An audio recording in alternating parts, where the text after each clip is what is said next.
Hello guys, अस्सलाम वालेकुम, welcome to vlog. मैं हूँ शामी भाई। तो अज मेरा पहला व्लॉग है तो मैं जा रहा जुम्मा पढ़न वास्ते। तो जुम्मे तो बाद असी जावांगे बाहर फसलों के फिरन टुरन वगैरह चलते हैं जुम्मा पढ़न वास्ते।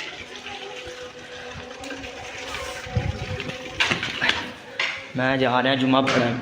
है भी मेरा घर ही है जिथे मैं गुजर के जा रहा, यानी कि 2 घर ने अपने। मैं निकल चला घरों तो जा रहा जुम्मा पढ़न वास्ते। बस मस्जिद के करीब मैं पहुंच गया।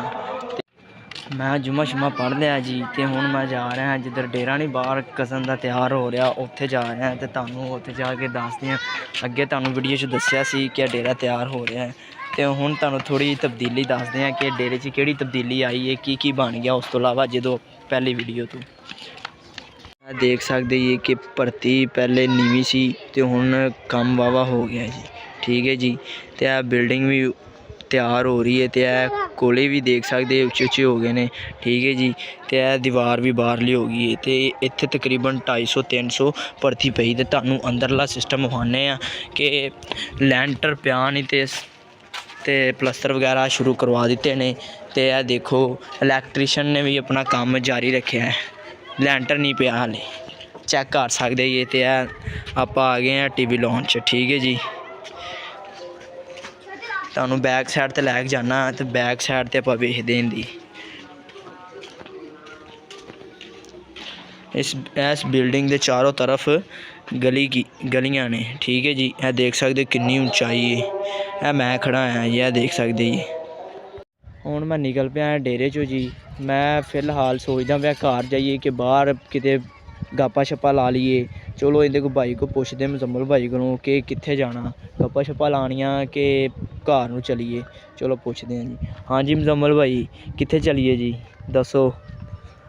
घर तो आप रोजाना ही जाइदा। हाँ जी जनाब जी। तो 8 वेले आप घर ही होईदा। हाँ लेकिन जी। मैं काफ़ी दिनों बाद तुहानूं मिलिया। हाँ जी जी। तो फिर आप चलने पैलियां च उत्थे बह के। चलो भाई है भाई कह रहा है, देख लो असी चल रहे पे हैं बाहर फसलों में फिर चलने हैं। तो भाई कह रहा है कि मैं घर ही रहना वा अज।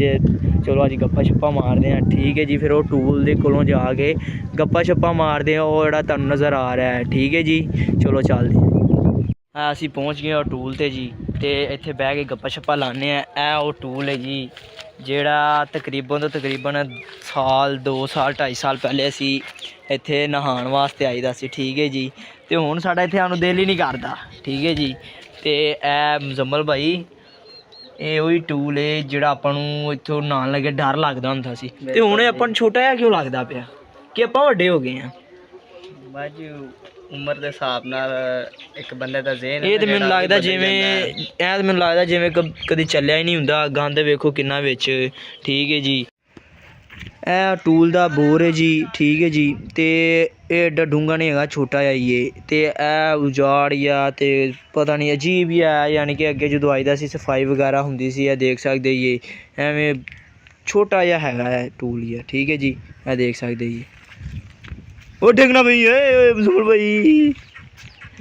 वैसे देखा जाए चाहे छोटा है चाहे वड्डा है, डर तो लगता है भाई किते डिग ना पाइए। तो यह जोड़ा अगे तुहानूं विखाया सी टूबल दे विच गंद कदी चलिया नहीं हुंदा। ठीक है जी। देखो चेक कर सकते जी की कुछ इहदे विच पिया है। ते इंज जिवें 2 3 4 5 महीने चलिया नहीं टूबल, ये वो हिसाब लग रहा है। ठीक है जी। हुण तुहानूं असीं अपने इलाके दी वीडियो दिखाने हैं।